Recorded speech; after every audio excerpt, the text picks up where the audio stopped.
Have you ever had that experience? I mean, sort of like Elaine's, where what you thought was happening, in fact, wasn't. I mean, you thought you were just going to enjoy the popsicle in the family room, but then you ended up playing a game of popsicle hide and seek.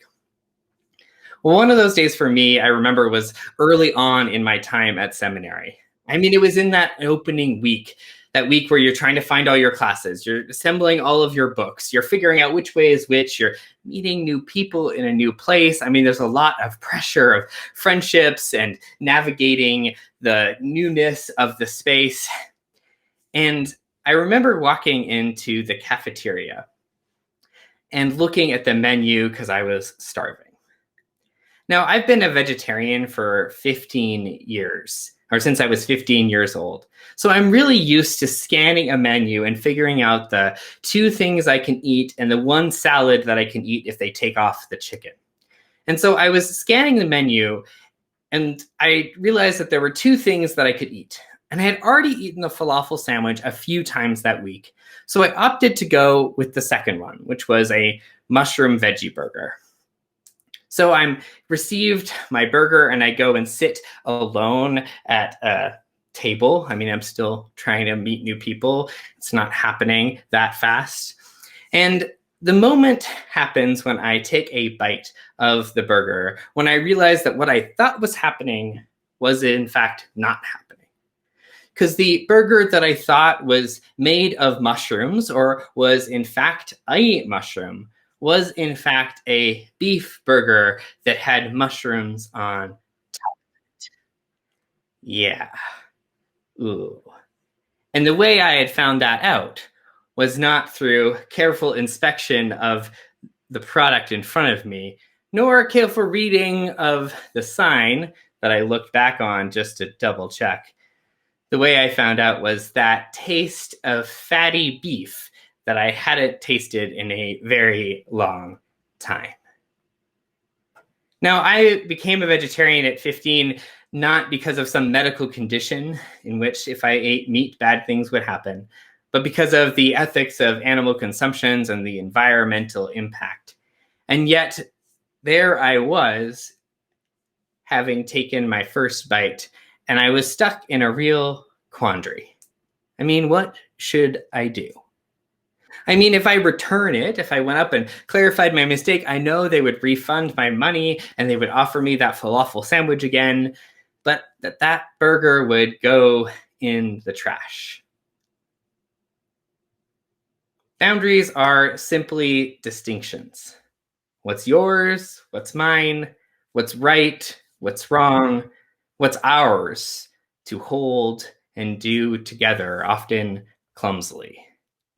Brene Brown says that boundaries are simply what is okay and what is not okay. And while that seems really clear, right? I mean, boundaries are simply what is okay and what is not okay. My experience of life's complexity is that it is rarely black and white. We are caught up in a complex and interdependent world where our actions or inactions impact other people in expected and unexpected ways. What is okay and what is my responsibility often finds its answers in shades of gray rather than black and white certainty. So I sat there staring at the plate.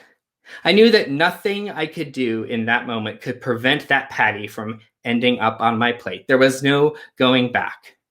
And while I was a vegetarian and not an omnivore, I contemplated the impact of throwing it away, of the landfill, but also the challenge to my personal identity. I mean, who was I if I ate this burger?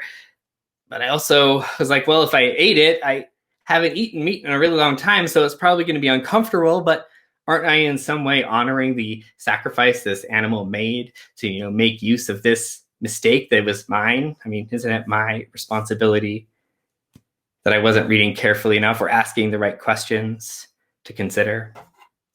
And so I hummed and hawed and I sat there looking at it, and I decided that the right course of action was, in fact, to eat it.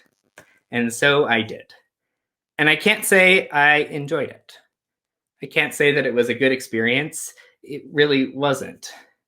I do feel like it was maybe the right decision, But it was one of those right decisions that sort of leaves you with an upset stomach afterwards. I mean, it feels right, but also it leaves you a little unsettled, if you get what I mean. Boundaries are simply distinctions. What's yours to do and what's mine? What's right and what's wrong? And what's ours to do together, often clumsily? Now I'm going to invite some audience participation here. I'm going to look over at my Zoom screens. And if you feel you are good at boundaries all of the time, can you just give a wave to your camera? Just going to look over. I'm going to scan through. So far, my first screen. Oh, one person's like waving a little bit. Other people, okay. What about like some of the time? I mean, you're good at boundaries some of the time and not all the time, but some of the times. Okay, some more hands are popping up. I would love to hear from you in the chat. Where do you find boundaries most challenging to hold? Where in your life is it most challenging to hold boundaries?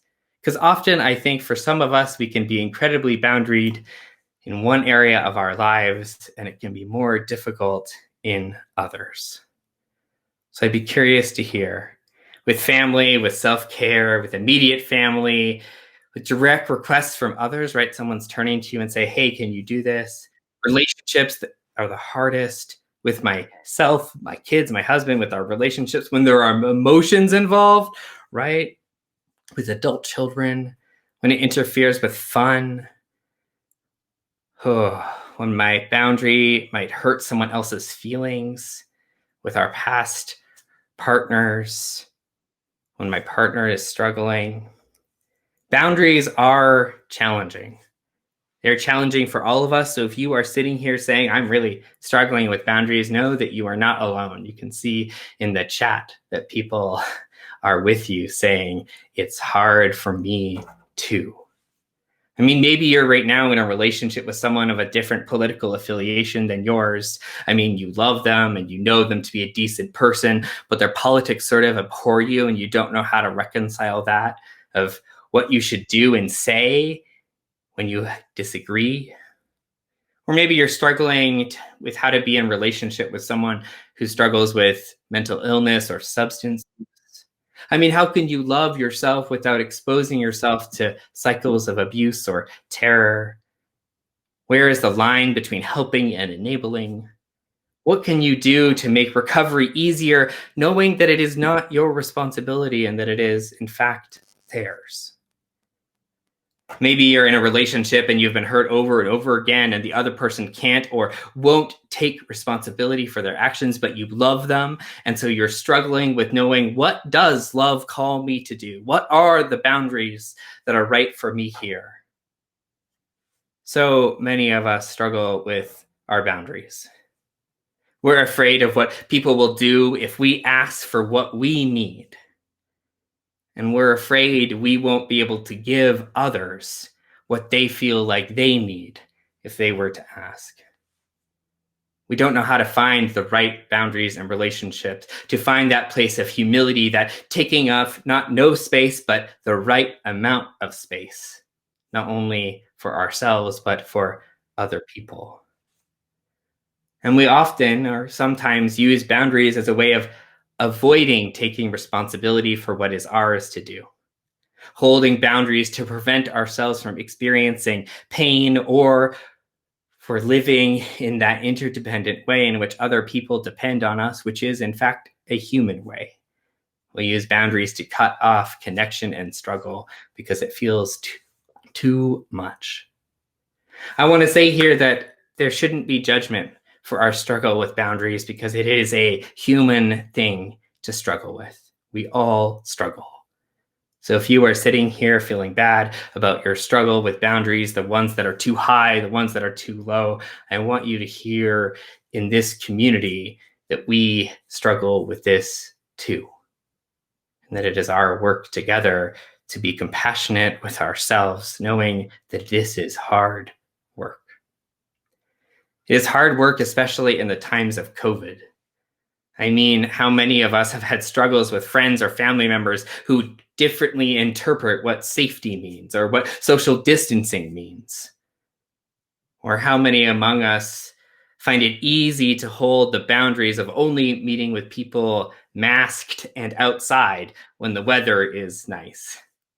But when it starts to be winter and the loneliness begins to creep in, it's a lot harder to hold those same boundaries under pressure. COVID shows us that the boundaries we keep or don't, they don't simply impact us, but they have this profound and magnified impact on not only our neighbors and our nations, but also that our social location often dictates what boundaries we are able to keep and not. That privilege is, in fact, something that gives us the capacity to have more control over our boundaries. I mean, I can work from home. I don't need to do my job interacting with many, many members of the public, putting myself at risk. That is a privilege, and it is a boundary that I can keep more easily. Boundaries are the way we manage living in the messy middle between independence and dependence, in between me and you, our ideals and reality, our capacity and our desire.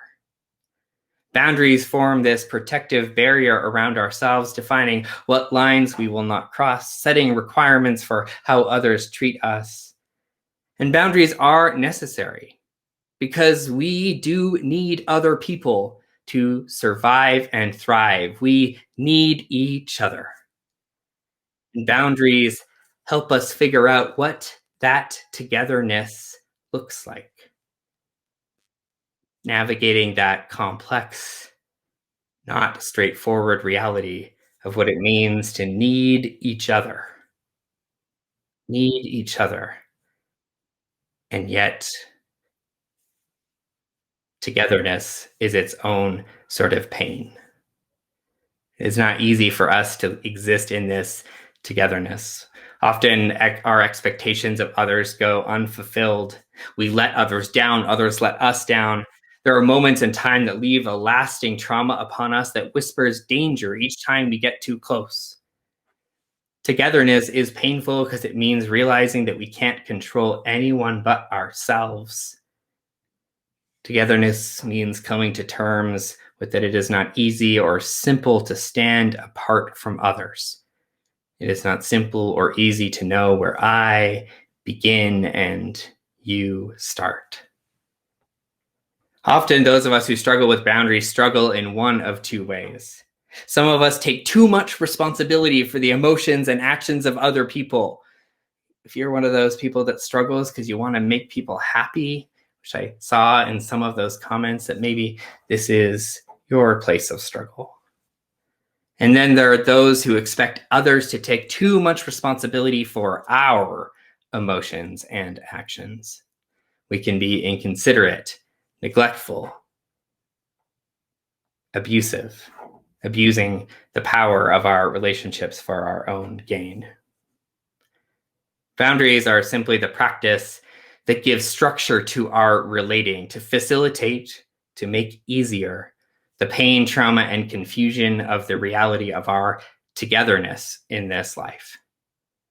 They are an act of compassion because they invite a way of being together that is characterized by respect, love, accountability, and integrity.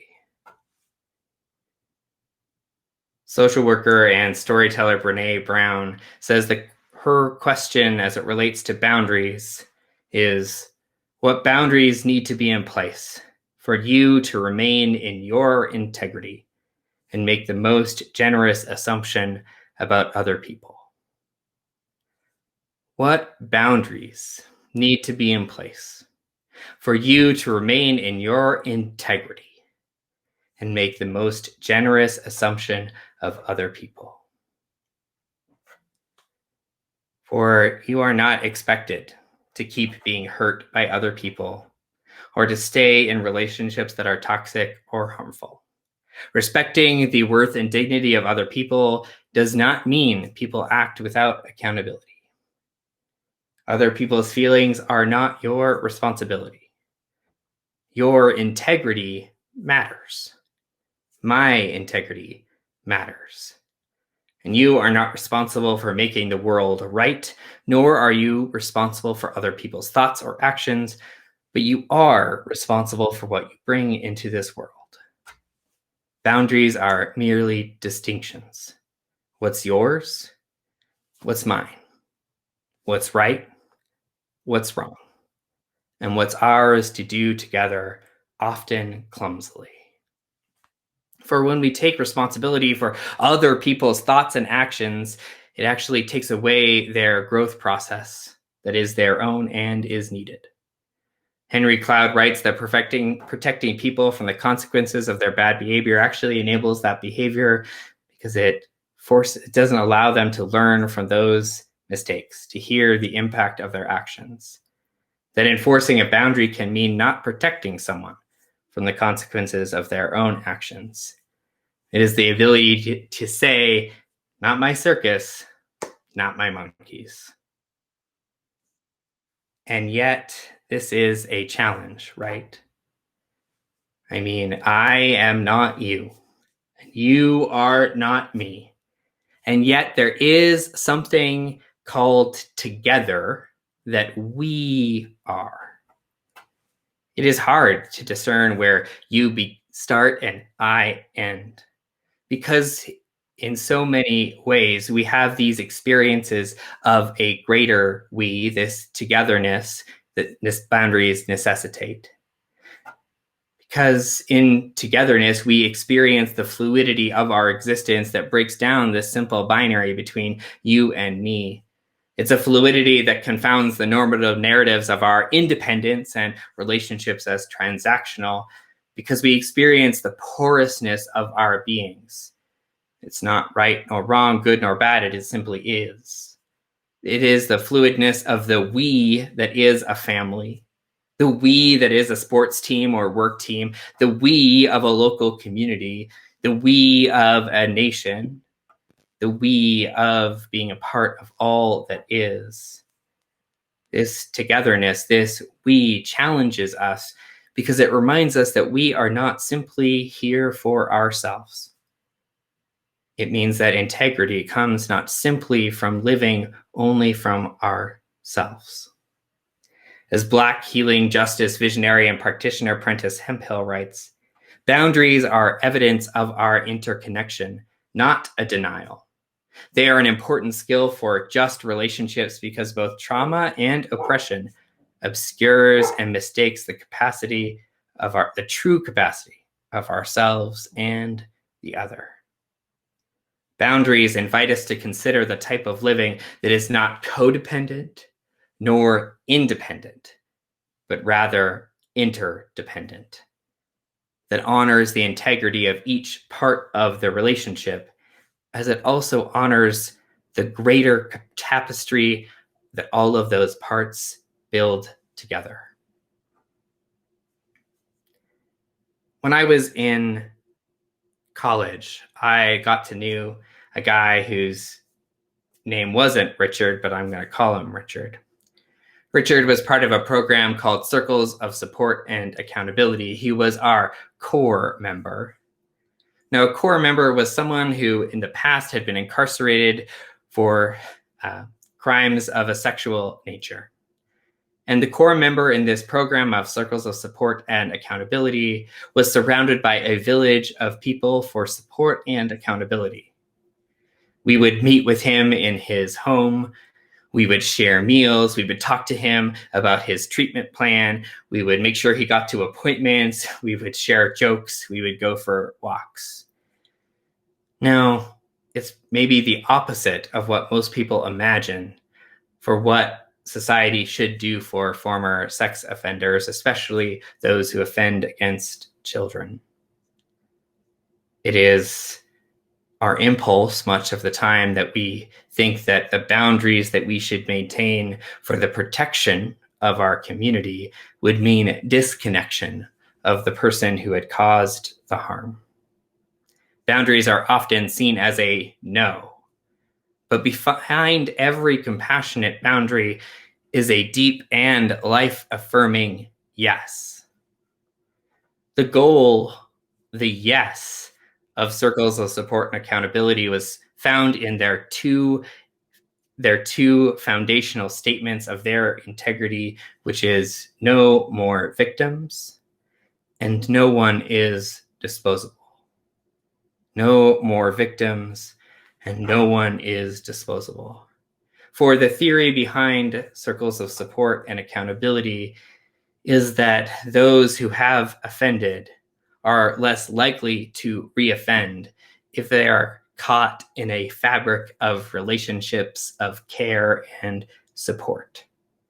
That shunning, that depriving of basic human needs of connection and friendship or support navigating life after incarceration would not be in the best interests of not only this person's flourishing, but also we know that people offend when they have these things lacking in their lives. That the boundary choice was not a all or nothing, a prison or free-for-all, disconnection or community, consequences or accountability, that as Aisha Shahada Simmons would say, we can have love and accountability at the same time. Because behind every compassionate no is a deep and life-affirming and even more challenging yes. It is a yes to the integrity that encompasses our own integrity, like the yes that is found in the whispers of Mary Oliver's words, you do not need to be good. You do not need to walk on your knees for 100 miles through the desert repenting. You only have to let the soft animal of your body loves what it loves. Integrity reminds us that we must not pour all that we have out from our cup for the good of other people. And yet, there are yeses that we make at the core of our lives that include a greater integrity than simply ourselves. This is an integrity, this yes at the heart of our lives that goes beyond ourselves. It would be too seductive if we said that integrity is just about ourselves, right? Too seductive. It would always feel hollow if we said, it would feel hollow in the ways that put your own oxygen mask on before assisting another would feel vapid if we just said, put on your own oxygen mask. For togetherness has its own integrity. Like the integrity of a body made up of cells, all with their own walls, each having its own integrity, but also contributing to the integrity of something larger. This is why so many of the resources you read on boundaries focus on the technical parts of how to say no. And this is the problem. They say, first, figure out your boundaries. Second, rehearse that conversation. Third, have the conversation. Fourth, stick to the conversation. But they miss the biggest step, the most important step, which is to say, first, discern what is worthy. What is the yes that you are saying? Whether it is the worth of yourself or your responsibility towards another person. The purpose of a wall that protects a castle is not simply to prevent movement, but is to protect that which is worthy, that lies within its confines. And in the middle of our lives, tough love comes knocking and placing a challenging yes at the center of our lives, a yes to our own and our collective integrity. It is a boundary that cannot protect us from the pain of life, but will allow you to live without that soul-destroying pain of being outside of our integrity. Now, I had to leave the Circle of Support and Accountability program when one of my friends told me of his own sexual abuse as a child. It was too hard for me to hold those two places, my connection with Richard, my friendship with my friend as I had just heard it. It wasn't fair for me to put on my stuff on this core member. So I had to leave. And that was the right choice for me, because that wasn't his responsibility. That was mine to work through myself. It was the challenging yes at the heart of my life, was to say that I was allowed the space to process that I didn't need to be responsible for Richard's life, even though I wanted to be a part of that greater integrity. It is a balancing act that we do together. Boundaries don't need to be all or nothing. They can change and evolve over time. They are not one size fits all. But the question that keeps being asked is, how can I remain in my integrity? How can I contribute to the integrity of the whole? Amen, and blessed be.